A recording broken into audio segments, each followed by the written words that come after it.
All right, good morning, everybody. We're about to get started. Welcome to the first set of breakout sessions. Hope everyone enjoyed the morning break. That was sponsored by Mallinckrodt. My name is Robert Austria, and I have the honor of hosting this breakout session. Track number 3, What You Need to Build a Disease Community. We're excited that this track is also going to be live streamed through our platform Q, and I'd like to welcome our remote attendees as well. So I'd like to introduce our first session on building an engaged patient community. Please join me in welcoming Sue Kahn, the Executive Director at the National Tay-Sachs and Allied Diseases Association, and Blake Shewey, the Vice President, Client Services at Snow Companies.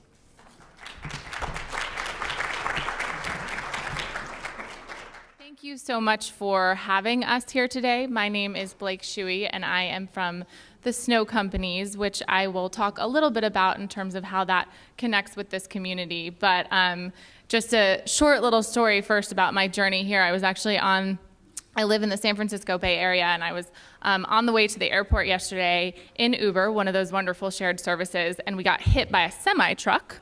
In the middle of the highway. And we were incredibly lucky in that nobody was hurt. My neck's a little bit sore, but other than that, I think everything was fine. But the police officer kept telling me to calm down because I kept telling him I need to get to the airport because I really want to be at this conference. And he's like, ma'am, I just need you to calm down. And I was like, it is really important to me to be at this conference. So if you or one of your colleagues could drive me, that would be great. So that's how important it was to me to be here today. But it's really because I think this topic in particular and this conference, for me personally, and also in the work that I get to do every day, is I was trying to count the number of times this morning that they used the word patient engagement. Because I think it's something that within industry and within advocacy and just within this community in general, you hear all of the time, and we kind of look at and wonder, like, what does that actually mean? And where do you begin? And hopefully what Sue and I are going to do is go back and kind of break down some of the concepts that they talked about as part of the presentation earlier today, all fantastic speakers. But, I think at the end of the day, the most important message to me is that nobody has all the answers, and we have to be in it together. It is a two-way dialogue. And so part of what Sue and I wanted to do is we will share some thoughts with you, but I think there's a wealth of information in this room. I think there's a lot of people who have communities that they exist within in terms of activating people and how you engage and how you keep people kind of engaged over time. And I think it's just as important that everybody in here be able to benefit from hearing from all of you as well. So we will try and keep this to about 20 to 25 minutes and then open it up for more of a discussion-based kind of second half of the presentation. So thank you so much for having me here. Here's Sue. Okay, I'll just introduce myself. Sue Kahn, Executive Director for NTSAD, which is easier to say than National Tay-Sachs and Allied Diseases. I just celebrated my 9th anniversary with the organization. I'm proud to be the Executive Director. It's almost 60 years old, and our goal is to lead the fight to treat and cure Tay-Sachs, Canavan, and related diseases, and to support our families and affected individuals in leading fuller lives.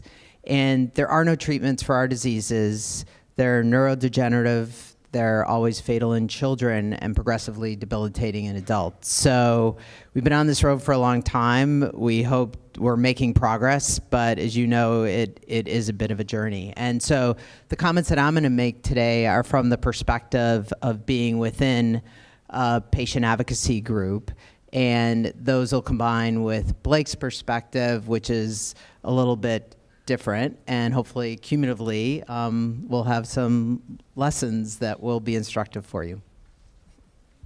Great, thank you so much. So just a little bit about the Snow Companies and kind of what we do and where we fit in the space. We were actually founded by a woman named Brenda Snow, hence the Snow Companies. And Brenda's actually a patient herself. She was diagnosed with multiple sclerosis in the early 90s before there were any disease-modifying therapies or treatments on the market. And she was in her late 20s, and she had a very, very long path to diagnosis, was told numerous times she was crazy, it was all in her head, she had single mom syndrome, and it wasn't until she officially got a diagnosis that she was actually put into a long-term care facility. It's where she spent her 30th birthday. And for her at that time, all she wanted was to meet somebody else who was like her. She was surrounded by people who were at end-of-life care and in a place where she couldn't relate to that experience, and she was just looking for anything she could cling to or grasp onto to kind of know that she would somehow be able to find her way through this. And luckily, she's a very resilient woman, and she did make her way through it. And eventually, as she started to think about what she wanted to do, she said, you know, if I ever get out of this long-term care facility, what I'm going to do is I'm going to find other people who are living with MS and try and learn from them. And so she started going and connecting with people through support groups. There happened to be a product at the time that was approved, so she went to that company and she said, you know what? You need to hear from me because I am somebody who is actually part of the population that you're trying to help. And we're in a very different place now than we were in the early 90s. At that time, not a very popular sentiment to have patients knocking on your door and saying, you need to hear from me, but she was very persistent. And she said, you know, when I get the packaging, it doesn't work for me. My hands are numb. I can't open the box. Or she talked about the fact that there wasn't any information out there for patients. And so she started working with them, and that was really the beginning of kind of the first ideas for the Snow Companies, this whole idea of people sharing their experiences and sharing stories, and therefore being able to connect to and learn from others through those stories. So when we look at patient engagement, we were trying to kind of distill it down to three core areas. And so what we're going to talk a little bit about today is purpose, relationships, and personalization. And purpose to me is by far the most important one, because that is in every single presentation this morning, all of them told you a story. All of them told you something that made you connect with them and therefore said, you know what, I'm going to listen to this person because I feel connected to them and it's personal to me in some way. But they were all very specific in the stories that they told because they wanted you to understand what it was that they were talking about. So it's not just having a story, it's how you craft that story and then use that story as you go out into the community to really motivate people and inspire action and allow them to learn from your experience and you in turn to learn from theirs. Anything you want to add to that? Okay. All right. And so just as we go forward, I think one of the big things that I always like to talk about as you start, and for Sue and I actually in putting together this presentation, it was an interesting thing because we were trying to figure out exactly who we were going to have in the room, right? So where did we need to kind of put the conversation? And so we kind of went a little bit more basic, but I think there are some fundamental things that I want everybody to think about and remember no matter what your role is, whether you're advocacy, industry, you know, a parent or somebody who is living with a particular condition who is out there trying to figure out how to connect. Ultimately, you know, I think this is one of my favorite quotes. One's philosophy is not best expressed in words. It is expressed in choices one makes, and the choices we make are ultimately our responsibility. So when we as the Snow Companies work with a lot of people within industry, and this is something that I consistently like to bring people back to because from my perspective, and I think the perspective of everybody in this room, if you are going to be a stakeholder in this space, I think you need to understand that you have a responsibility, and at this point, as patients, we are no longer going to allow our voices to not be heard. You heard them earlier this morning that patients will be the game changers in terms of moving things forward. So I think it's really important that as you look at the choices that you're making, whether you're industry or you are an advocacy partner, you realize that ultimately it's your responsibility to see those through and to do right by the people who you are trying to connect with and trying to help. And so it's not just about, a singular, it's not about just a singular choice. It's about then how that choice impacts others and the responsibility that comes along with that. So patient engagement can be pretty serious business. But in terms of stories, and I think this is just something that we know innately, but can be easy to forget, is that when you are starting to engage and you want to put together your story, I think it's really important to think beyond like a didactic presentation or words on a slide. In essence, stories are the oldest form of communication. It is how, think about, fables, or it's how lessons are learned, right? And in terms of groups and how you form identity, they really define who we are, and those stories become a sense of our identity, and they build a sense of community. And patient stories, your stories in terms of connecting with the community, are really one of the most effective ways to shift behavior and attitudes. You heard one of the speakers earlier, well, actually I think a couple of them said that it was actually a patient story. It was a parent who connected with them. It was somebody who reached out to them, and it was that story that really inspired them and pushed them to move forward with the work that they're doing, right? Why are stories different? And I've talked about this a little bit. Ultimately, I think, the humanity and the authenticity is something that we'll talk a little bit about later. But as you start to engage, making sure that that voice is really central to everything that you're doing will allow people to continue to stay connected with you. And good stories, they inspire, they motivate, and they educate, and they allow audiences to understand in a different way. And so when we look at stories, there's a very interesting study out of Princeton where they put people into MRI machines, and they had one person who was listening and one person who was telling the story. And the person who was telling the story had certain parts of their brain light up. And what was interesting is the person who was listening to the story had the same parts of their brain light up. And so when you think about how do people learn and how do people connect, it was really through the story that they were able to connect on the same level. They actually had the person tell the story in a different language and have the person listen, and the totally different parts of their brain lit up because they didn't understand what they were saying. They didn't understand the story.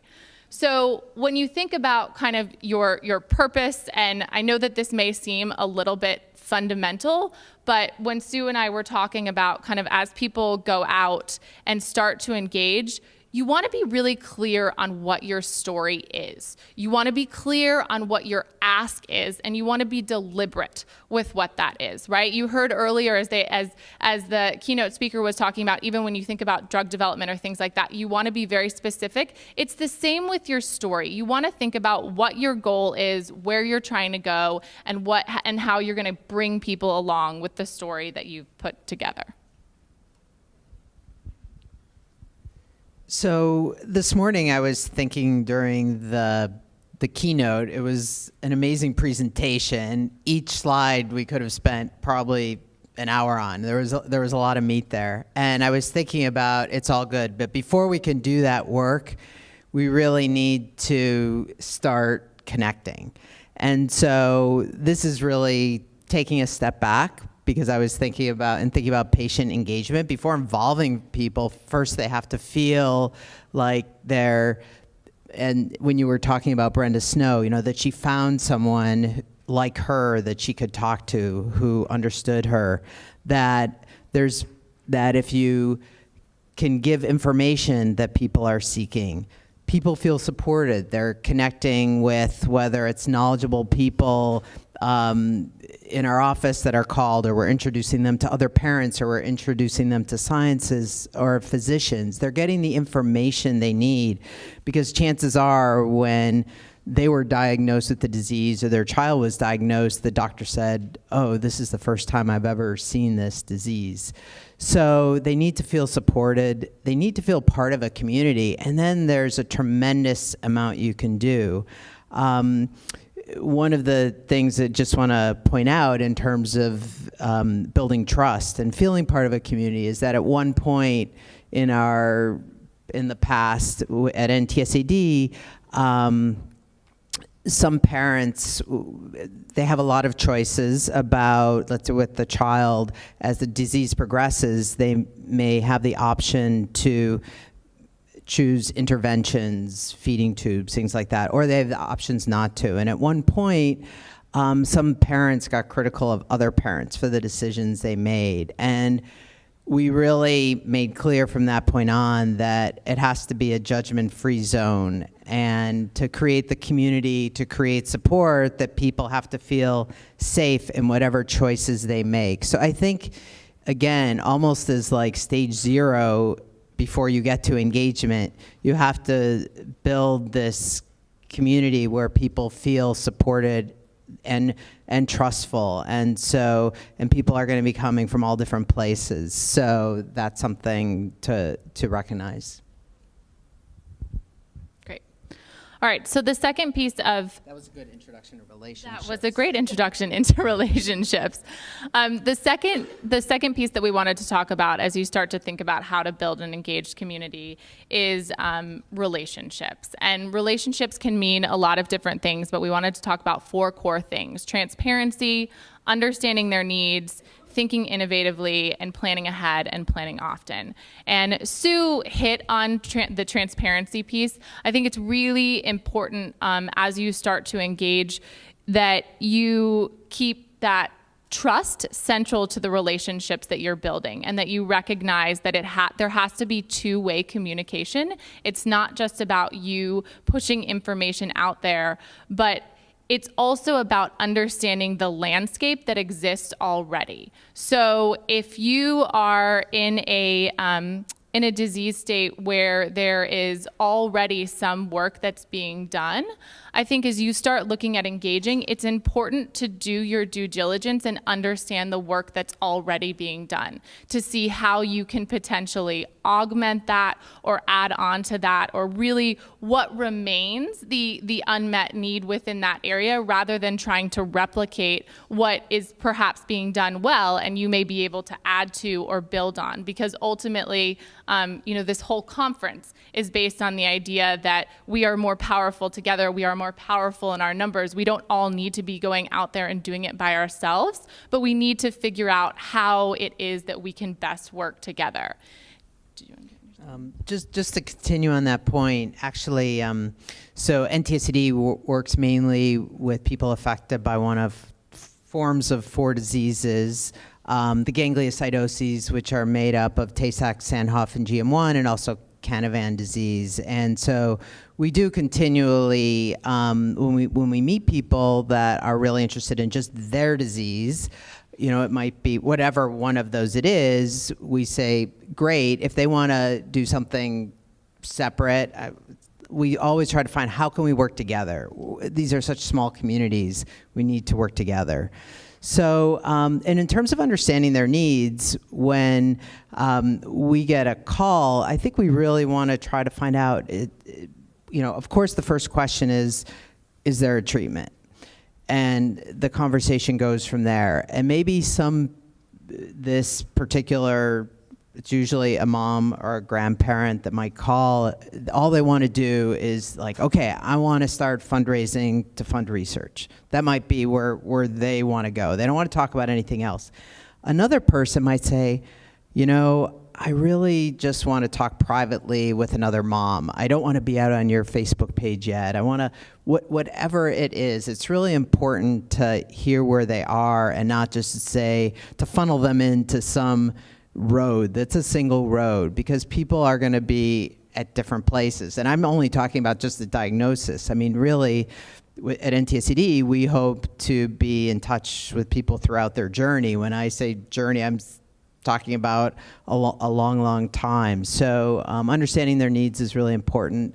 thinking innovatively. I think that's really the same point about making sure there's not a single path where people can join in to your community, so that they feel that they can be themselves, have their own interests, as well as also join in and collaborate with the community.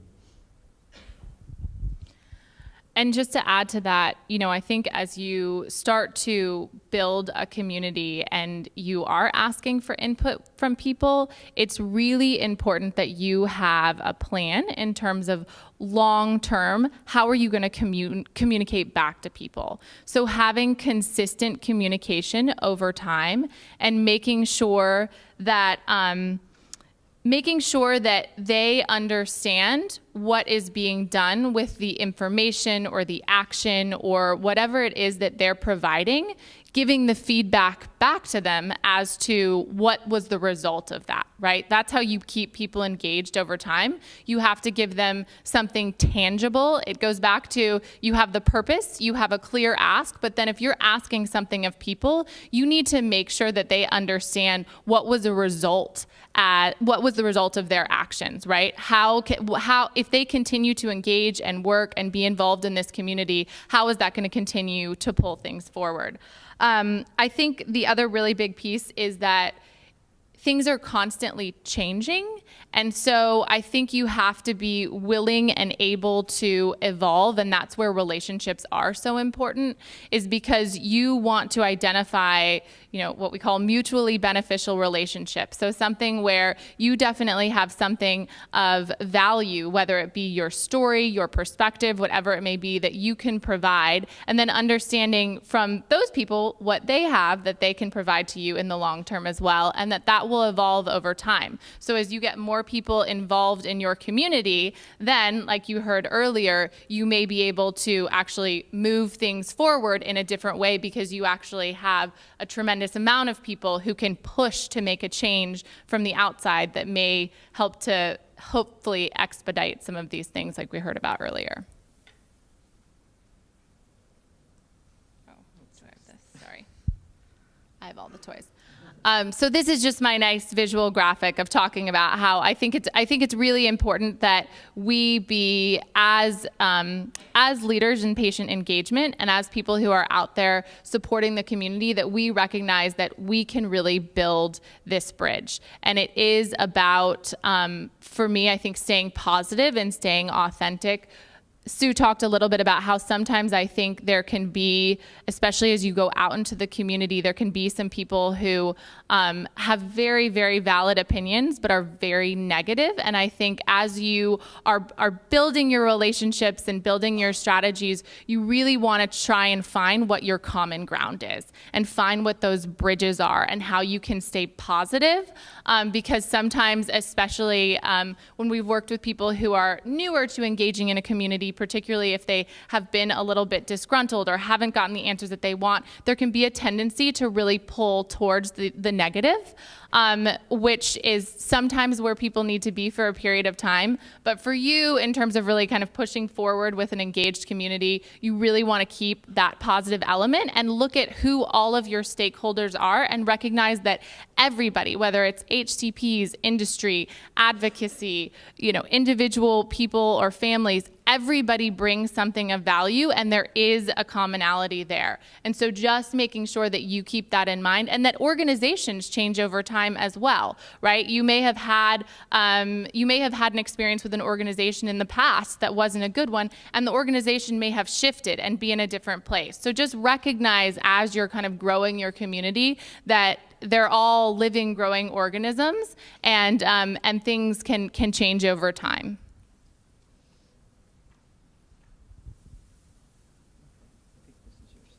Do this too? Sorry, I feel like you guys are hearing from me a lot. So in terms of personalization, the third kind of pillar, really this is how do you customize? So Sue talked about you really need to give people a number of options, right, about how they can get involved. So you want to be clear about what you're asking people to do. You don't want to underestimate the power of connections and learning from people's experiences. I can almost guarantee that when people leave this conference, that will be the thing that they cite that was most inspiring and impactful empowering to them was being able to connect with other people who had actually experienced the things that they had experienced and learning from those experiences. You want to give people options. So we just put a couple different things up here, but I think Sue's going to talk in more detail about her organization specifically. But, everything from kind of the most minute to people who, want to go to Washington and want to really kind of, do everything they can to push things forward. Make sure that you can customize it to meet people where they're at, that you're not just trying to push people into a funnel and ask them all to do the same things. Two-way communication and follow-through. Follow-through, I think, is one of the most critical things, especially if you're trying to build an engaged community over time. Don't ask people just to do one thing and not have a plan for then how you're going to pull that through. It's a relationship. It's a long-term game. And so it's not just about you saying, I need this from you, I'm going to get this from you, and then I'm going to move on. If you really want to be able to move things forward and form those relationships in a way that can truly be beneficial over time, it's important that the follow-through be there.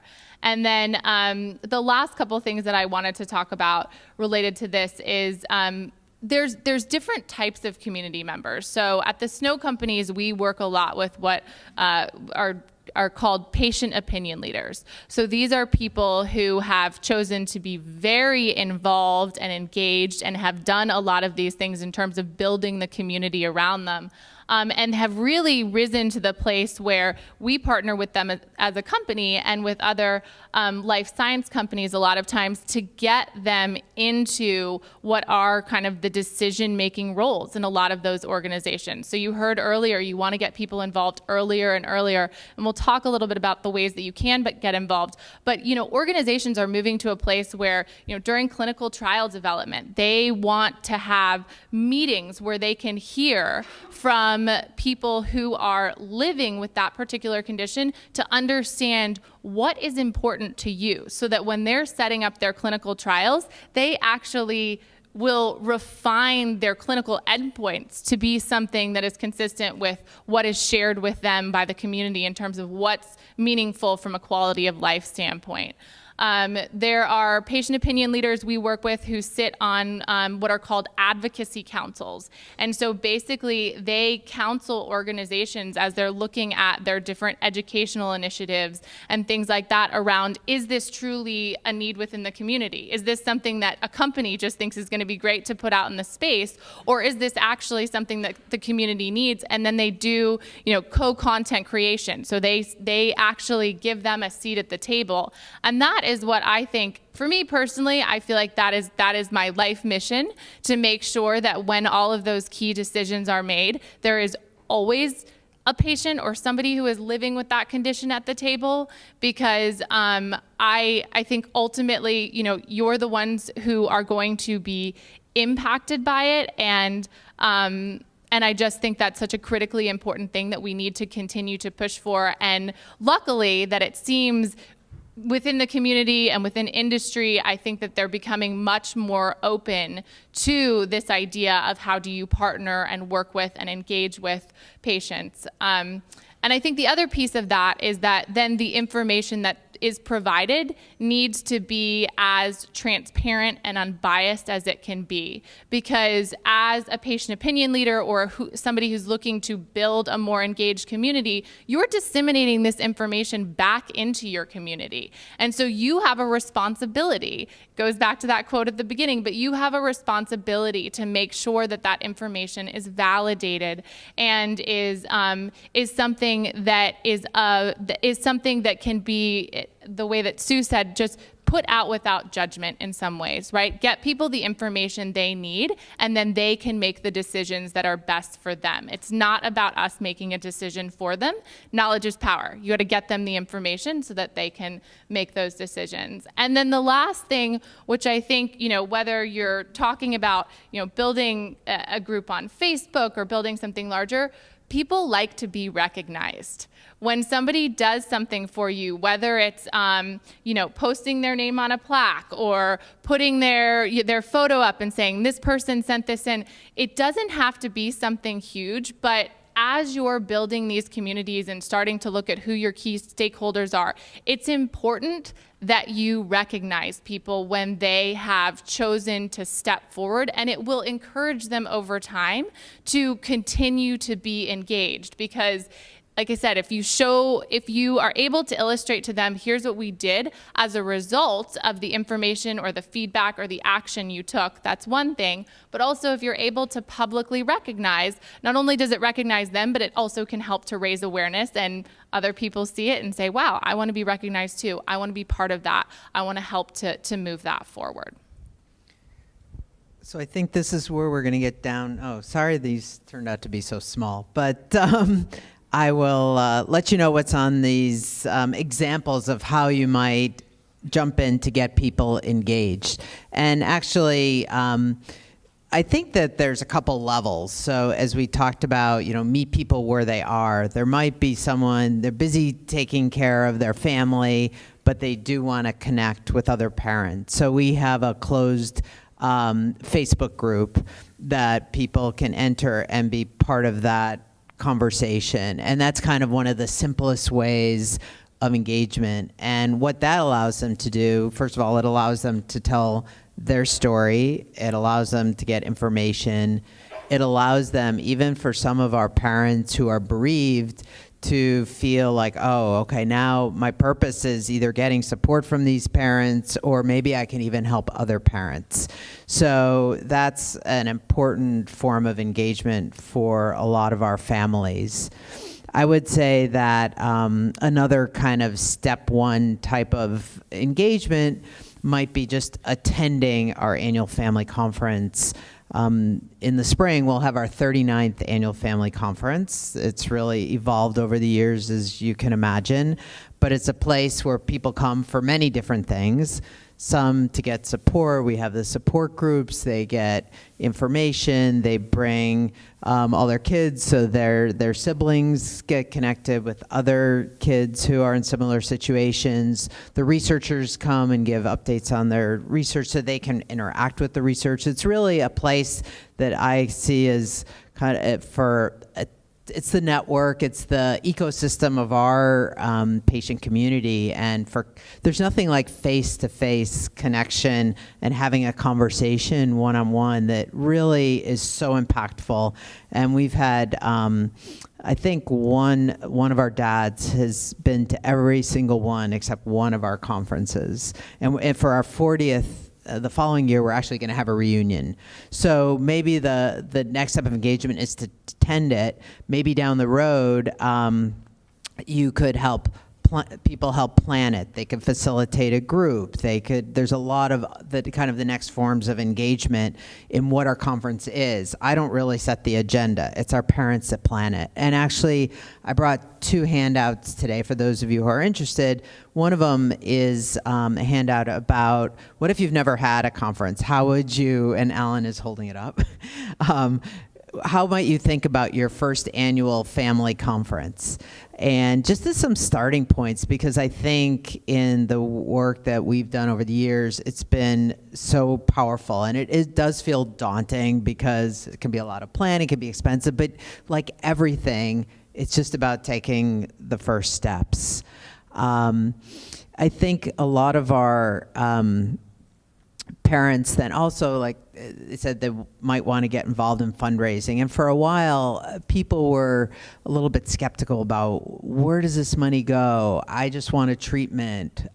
So we really wanted to show that we were that fundraising for research was going to go to research, and this is one of the things we were involved in. And so we started what we call our Day of Hope, and it's kind of a Hands Across America kind of thing, and we just had it last weekend, or really it's spread to, you can do it any time, but we call it the Day of Hope, where families plan events, big and small, everything from a lemonade stand to a yard sale to a basketball game. I mean, it can really be anything, and people use their creativity in this, but they raise funds in their community that goes directly to research. We use it in when we award grants on our annual grant process. We use this money that's raised on the Day of Hope, and we had about I think over the years, the 6 years, we've raised cumulatively about $200,000. But it's not only the money that's raised, it's really, again, their opportunity to tell their story, to be present in their community. We try to help them get press coverage. So, so the other handout I brought was a little bit about our Day of Hope and some of the planning we do. It's not necessarily a how-to, but if you're interested in learning more about it, I'm happy to speak to you. So those are kind of what I see as very basic ways in our community where people can enter for engagement. I think at the next level, certainly, and there's one thing here, it says advocacy and raising awareness. I mean, that can really be going to a school. A lot of our parents they want to talk about carrier screening because they had an affected child because they weren't given the opportunity to get screened. So many of them, they want to get involved because they want to get out there and tell people, like, you need to tell your doctor that you should ask for carrier screening. And so there's a lot of parents that will support in giving them materials so they can go to their local community organization and give a talk. It could be, so it's not only raising awareness about the disease, but it's also really helping to educate the community. Legislative advocacy, and these are all things that probably I think over the course of the next 2 days you're going to hear more about. But legislative advocacy, particularly through the Every Life Foundation. Just recently, our Director of Family Services, Deanna, went to the RDLA training in the Northeast, and it was really powerful. And as a result of that, she got involved in the in-district lobbying days. She talked about it in our closed Facebook group, got other families to sign up. And this is a group that for a long time they're thinking, oh, we don't have treatments, why should I do it? But it's been something that for some people, it was the way to connect with them. Like, wow, I want to go talk to my congressperson. Again, we were surprised at some of the people that responded, but it's the point of having these opportunities so that people can connect where they're inspired to connect. And then other levels of engagement are mentoring with newly affected. It could be adults in the case of our late onset community, or parents, and that's meaningful not just for the person who's maybe newly diagnosed, but the person doing the mentoring, because it gives them meaning in terms of their child, their journey. And certainly, of course, our board, which is a mix of both parents and affected adults and professionals, but we really look at the leadership of our community. We want to be people who really have been on this journey, who know what it's like to be affected by this disease. So we also really work, and again, this is kind of like maybe what I call a third level involvement, but work to get people on this path at a time that's right for them. And usually, they might be taking care of an affected child. That might not be the right time, but maybe at a later point. So it is a journey, and we want to find ways to engage and connect with people wherever they are in their journey. I'm wondering if at this point, given the time, we want to ask people about what engagement means to them. And because we know that there's a lot of people out here who have a lot to offer, and about how you think of building engagement in your patient community. So, is that okay? Yeah, of course. So at this point, I know, because I talked to some of you, I know that there's a lot of great ideas that you'll offer in addition to what we've already suggested. So, Any questions out there?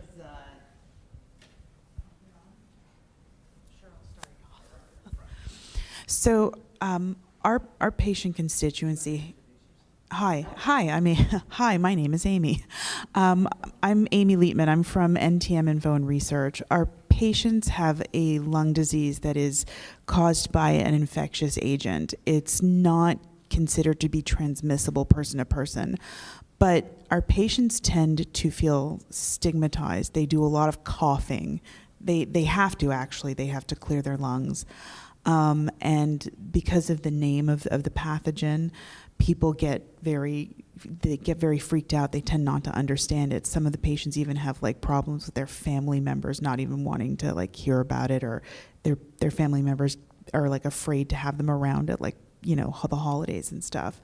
So for us, patient engagement has been a little bit of a challenge, because some of them, it's almost like they don't want to come out of the closet, so to speak. They don't want to admit to anybody that they're sick.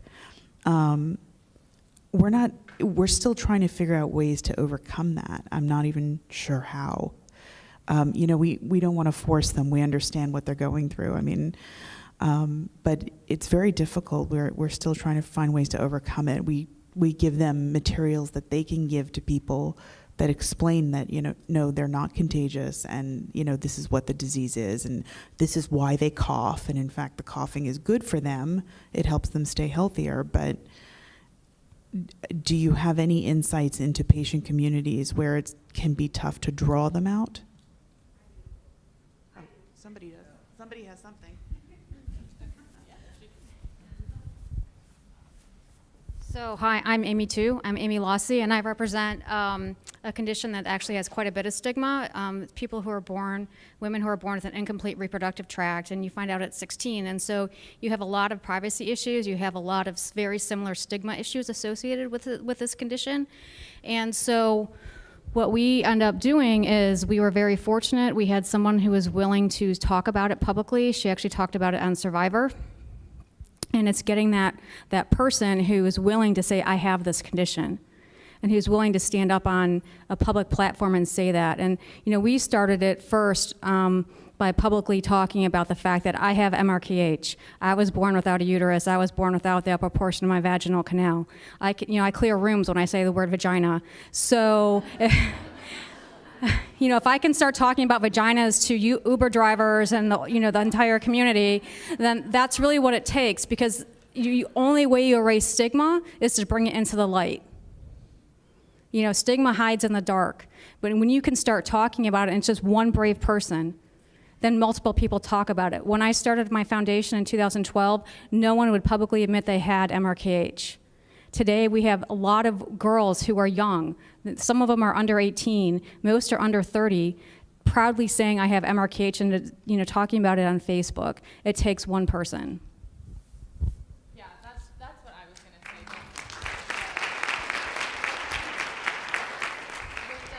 With a lot of the work that we do, we actually we will train and work with people, and it's kind of those first hand raisers who are willing to come out and share their experience. But a lot of times, perfectly said, it allows somebody to then see that they're not alone in it, and that there's somebody else with them. I think it is important, and I'm sure you guys worked with them, to provide training or to look for ways to support people in doing that. Global Genes actually has a lot of really great toolkits that are online that can kind of look at kind of training and, That works that way. So you have to repeat everything. Yeah. Okay. I was just saying that's the perfect example, and that's what I would have said. At the snow companies, a lot of the work that we do is focused on training and working with those first hand raisers, and then helping to find ways to get those stories out there, because it really is letting people know that they're not alone in their journey. And then also looking at a lot of the tools that do exist. I mentioned Global Genes has a number of toolkits online and different great resources in terms of how do you put those stories together, or how do I talk to my family about these certain types of things. But I think it's helping people to feel empowered and to own it and to feel validated. So much of what I see when we train patients and work with them is that the validation that comes through, I mean, people come in and say, I don't have a story. I don't have anything to share. This isn't going to mean anything to anyone. And then you sit down and you actually help them craft and focus and look at what that story is, and it's transformative, not only for me, but for them in terms of owning it and feeling like, of course it doesn't define who they are, but in being able to own it, they're able to then go out and be a part of the community in a different way because they know that it doesn't define them, and they know that it doesn't own them, and they know they're not alone in it. Hi, I wanted to actually, which she pretty much just covered, but address it as well. My name is Cindy, and I'm a Gaucher disease patient and an advocate. And if I look back and think of my personal journey on being diagnosed as a teenager, being very ashamed, it's a genetic disease, feeling isolated, and going the first 15 years without ever meeting another person with my disease. And it's frightening, and it's so isolating, and when there's no treatment, you give up hope.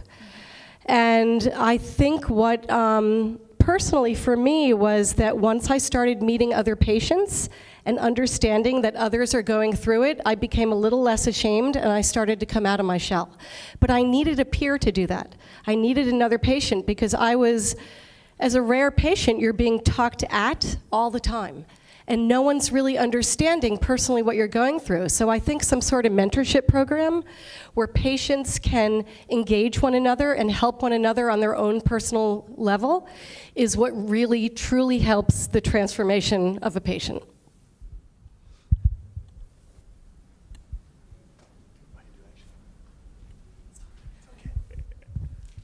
Hi, my name is Tara, and I have a ultra-rare disease called GNE myopathy.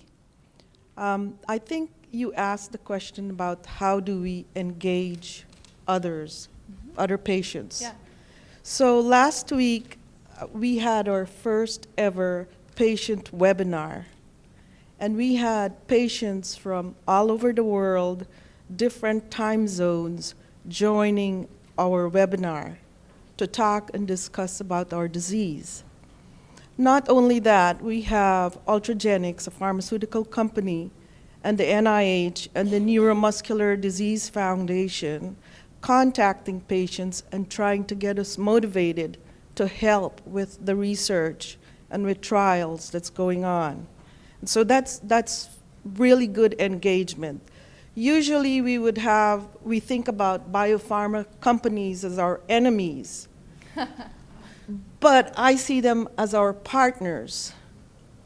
They're really good at engaging the patients and getting our involvement in getting a trial, getting a treatment and a cure for our disease.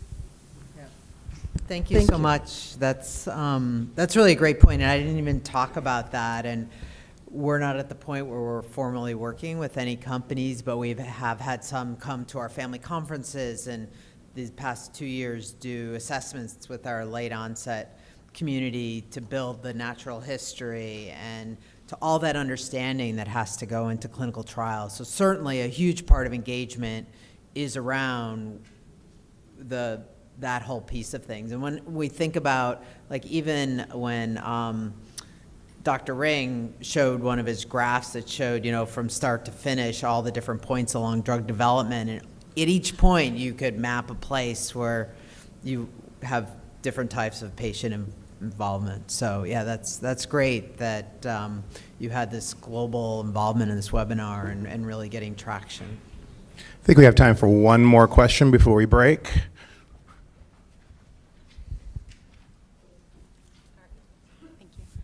Hi, my name's Katrina Frost. My daughter is 6 years old and she has a rare genetic eye disease and she's in danger of going blind. And so our population is extremely small. And I have found that we in particular haven't met another family that has her disease in the state of Arizona. And so what I've done with her to really build and empower her is I've surrounded her with other children who are visually impaired and blind. And so that's kind of, I've built our community through social media with other blind children and other families to get my support. But also there's a preschool, the Foundation for Blind Children in Phoenix.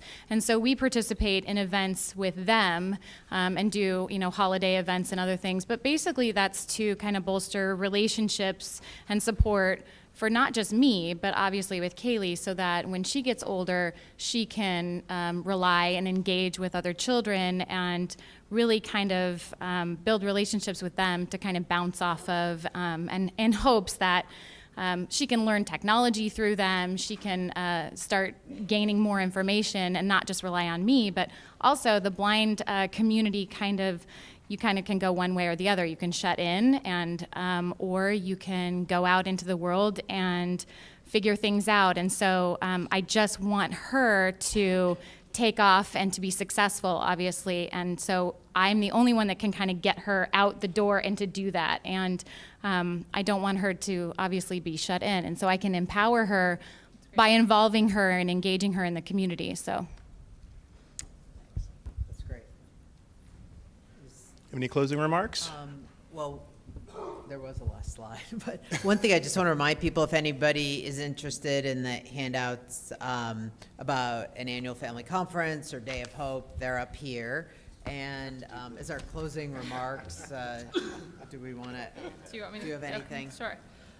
No, I mean, I think this kind of summarizes some of the key takeaways that we talked about today, but I think it was a great point that was made earlier that, it's important to look at who all your stakeholders are. So even when you look at industry, when you look at kind of bridging those gaps and the sponsorship and different things like this wouldn't be happening without a lot of those different types of support. And so what I think is really important for us as a patient community is to continue to be part of that conversation and continue to let them know what our needs are, so that we can find ways to have those mutually beneficial relationships, and then also obviously with everybody else in the community. But I thought that was a good one that we didn't talk about earlier. That was a nice point that was made. But thank you guys. Thank you. Okay, round of applause. Thank you very much.